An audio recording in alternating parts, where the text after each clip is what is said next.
Hey guys, and welcome back to another episode of Federico Talks Watches. Today, I'm joined by my partner, John. How you doing, buddy? Good, how are you? Chillin'. Guys, if you don't know John, he's my partner here at Del Rey Watch Supply. Go subscribe to his channel, John P., where he talks mainly about vintage watches, but you get a different point of view from me as well. Link in the description below. Absolutely. Today, though, actually, we just fixed our broken camera. So if there's no YouTube videos for a few days, it's because the camera's busted. With a piece of a plastic bag. It's true. And some Diet Pepsi, which sponsored this episode. Yeah, sponsored by Diet Pepsi. But yeah, fellas, today we're going to talk about watch brands that we don't feel get enough love. Now, I've made this video a few times before. However, now that we've become watch dealers and there's a lot of watches that pass through our hands, we've noticed there's some really high-quality pieces that just don't get enough love. And that's what we're going to talk about today. But before we get started, wristwatch check. What are you wearing? My old Speedy Omega Speedmaster from 1970. It's always just... Actually, I need a new crystal. I'm wrecking this thing. And I've got my Girard Perregaux Laureato Evo 3 with the moon phase and power reserve. That's new for you. It is new for me, and I picked it up for a steal. At DelRayWatch.com? No. Now this is personal. This is not going on DelRayWatch.com. I want commission. So yeah, John, I mean, did you have anything in mind to start off this episode? Absolutely. I mean, here's the thing. We're exposed to so many brands that normally we probably, I think it's fair to say, at least for myself, would not have approached otherwise, just because there's so many brands and we all have our wheelhouse and what appeals to us. But probably the first one for me is Cuervo y Sobrinos. And the crazy thing is when this brand was hitting the scene, I want to say about 10 years ago, when almost 20 at this point. 20? Yeah. Well, when they really started exploding about 10 years, and exploding, I mean... Relatively. Relatively speaking, for the brand, they were developing all of their authorized dealers, and there was an authorized dealer in Ohio that I would go and I would do a little business with, as a customer, and they had Cuervo y Sobrinos, and the funny thing was, even though I liked the way they looked, the way that they sold them was always like, oh, if you like cigars, it comes with a humidor. Oh, are you a guy's guy? Well, it's such a manly watch. Oh, it's also a little bit feminine, too. Like, it was almost a catch-all, but the quality, now looking at where they've come... The brand hasn't done a great marketing for themselves.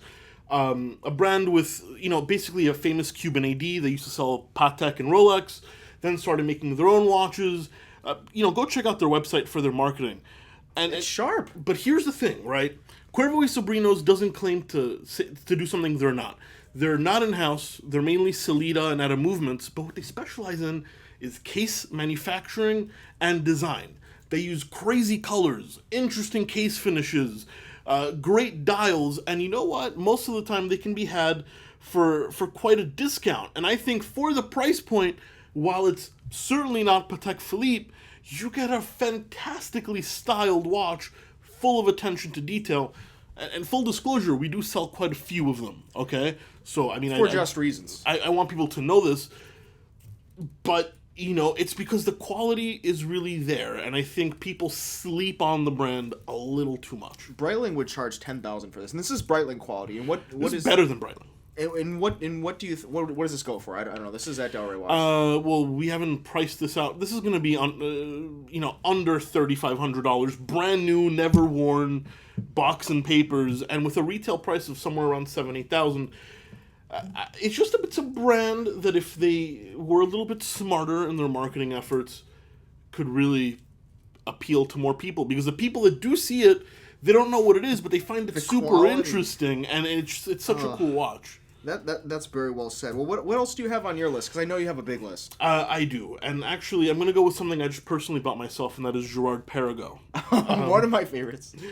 Just another brand that has kind of died on the lack of marketing. A brand that today boasts itself to be fully in-house. They've made some iconic timepieces in their day, like the WWTC, which is also for sale at DelRayWatch.com. The Seahawks are super famous. It's another brand that has a fantastic history, makes great cases, this time is fully in-house, and can be picked up for a mere fraction of retail, and all because people don't know the name. I mean, That's very well said. It's a shame though, because they are one of the oldest in-house manufacturers. Yeah, absolutely. They could have been Trinity. It's just they were overlooked from the beginning. And a few marketing missteps along the way, like when they made the Ferrari watches. It's a shame. Nothing wrong with those, but that partnership didn't go very well. And I don't know, just in the U.S. market, never really picked up any steam. It really is too bad. Yeah, could have been worse though. What about you? Well, this one's changing a little bit, but I would say Zenith. I think for the die-hard collectors, especially those of you that are into the heritage, there are Zenith collectors and Zenith advocates and aficionados out there, but for the guys that don't get that deep in it, or they're not willing to, or they stick to the staples, they overlook it, even though the quality is on par, if not better, than a lot of Rolex, Omega. Even some of their pieces, their extremely high-end pieces, can almost rival like a Patek or things in that realm. I personally think so. There's definitely a discrepancy between low-end Zenith and high-end Zenith. Of course. But the fact that they can be had so heavily discounted and an iconic movement like the El Primero, I mean, it goes without saying, it does not get enough love. People are sleeping on them, especially the casuals. A lot of you guys are watch geeks, so you understand, but casuals sleep on Zenith. No, absolutely they do. Absolutely. And here's one that I think I'm going to get a little bit of crap for. Uh-oh. Breitling.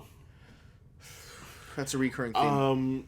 I honestly think they make very high-quality watches, particularly the ones with their B01 movement.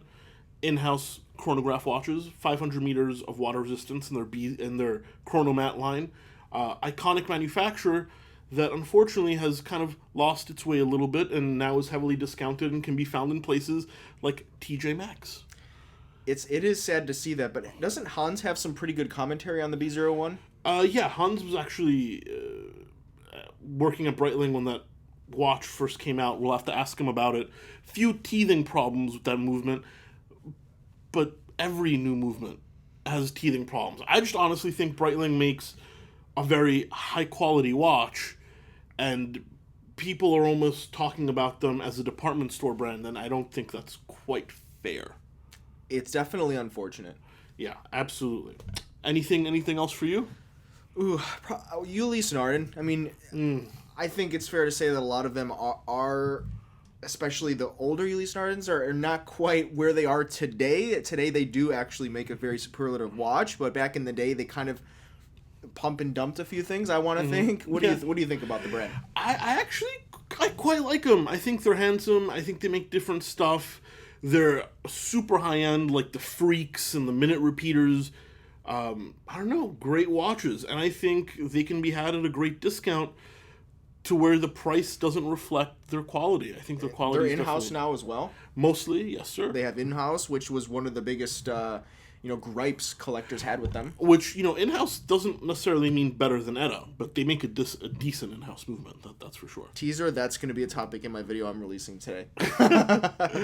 And then I guess for me, another kind of brand that doesn't quite get the love is Baume Mercier. Baume Mercier?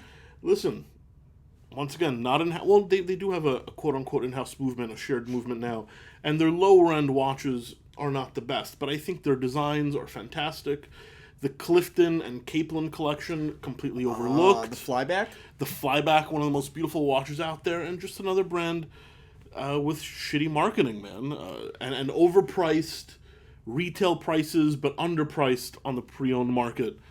I think absolutely something to look at. So you come from the watch industry. Why is all of this happening, right? It seems like a recurring theme. Like, undervalued watches have bad marketing. Why is this happening? Supply and demand. They're undervalued probably because of their bad marketing.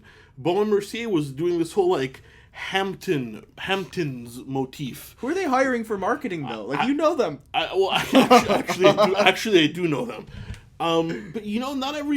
it's very hard to tell what marketing campaign is going to strike a chord and what isn't. And they only strike a chord... and the brand does well if they're successful for decades, like Rolex. Rolex has never, at least to my knowledge, had a marketing flop anywhere. But, one good marketing campaign doesn't make a brand. It takes decades of work. Whew, that's interesting. But anyway, guys, that's just a few brands I think you guys should consider. As I said, please don't forget to check out delraywatch.com, link in the description below. And don't forget to subscribe to my boy John's channel, also in the description below. I love this. I actually, I just bought a watch, so I can't, but I really do like it. That cream dial is killer. They're willing to do stuff other people aren't. I can't say anymore. That is true. Anyway, guys, thank you so much, and take care.